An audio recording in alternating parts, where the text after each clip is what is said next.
Supreme कोर्टात जाऊ, कारण की ज्या पद्धतीने पोलिसांवरती अक्षय शिंदेने फायरिंग केली त्या पोलिसांवर कुठे अन्याय होता कामा नये म्हणून तुम्ही असं म्हटलं सुप्रीम कोर्टात जाऊ. अरे जा, आम्ही स्वागत करतो, तुमचा अधिकार आहे. पण कुणाला? ज्यांच्या विरोधात फायरिंग दिली ते जातील ना. तुम्ही सरकार म्हणून जाताय का? आणि सरकार म्हणून जाता आमच्या टॅक्सच्या पैशातून तुम्ही त्यांना लीगल एड प्रोव्हाइड करणार आहात का? जर कोर्टाने फायरिंग दिली की त्याचा फेक एन्काउंटर झालाय आणि तुम्ही असं म्हणताय त्यांनी घृणास्पद कृत्य केलं असं तुमचं स्टेटमेंट आहे, तर तुम्ही ते सिद्ध करून दाखवा. आरोप लावून पळून देणार नाही. तुम्ही सिद्ध करा की अक्षय शिंदेने जे कृत्य केलं ते एकदम घृणास्पद त्यांनी कृत्य केलेलं आहे, हे सिद्ध करा. मी माझी वकिली सोडून देईल. तुम्ही ते सिद्ध करून दाखवा. मी माझी वकिली सोडताना जर नाही सिद्ध करू शकत तर तुम्ही वापस राजकारणात उतरणाऱ्या, राजकारणातून संन्यास घ्याल असं जाहीर करा. दोनच ऑप्शन. तिसरं म्हटलेलं आहे की सगळ्या लोकांची, विरोधकांची मागणी आहे की त्याला भर चौकात फाशी द्या, भर चौकात फाशी द्या. अहो, तुम्हाला भर चौकात फाशी द्यायला सांगितली ना. फाशी म्हणजे काय? कायद्याची पूर्ण प्रक्रिया पूर्ण करून फाशी द्यायला लावली होती.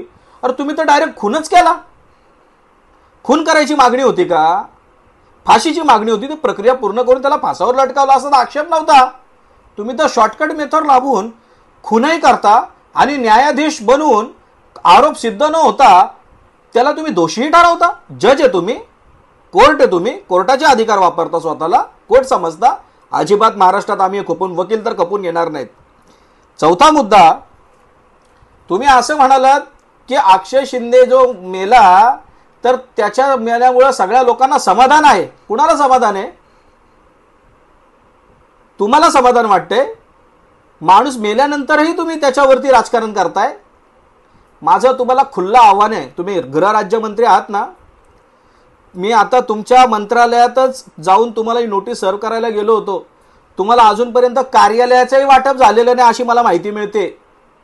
म्हणजे तुम्ही कार्यालयाचं वाटपही झालं नाही, अजून प्रॉपरली तुमचं कामकाजही सुरू झालेलं नाही सुरू, तर तुमची अशा पद्धतीचं वर्तणूक आहे.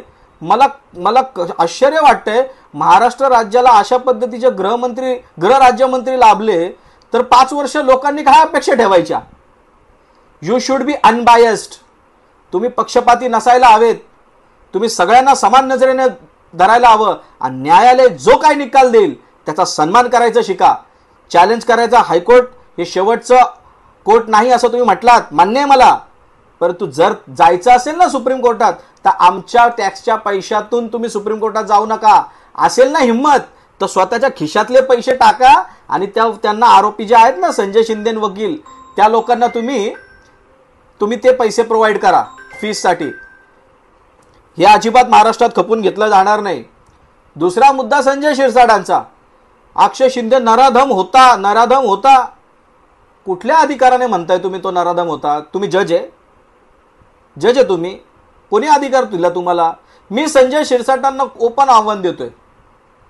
तुम्ही अक्षय शिंदेवरती तुम्ही सगळ्यांनी लावलेले नराधम असल्याचे आरोप कोर्टामध्ये सिद्ध करून दाखवावेत.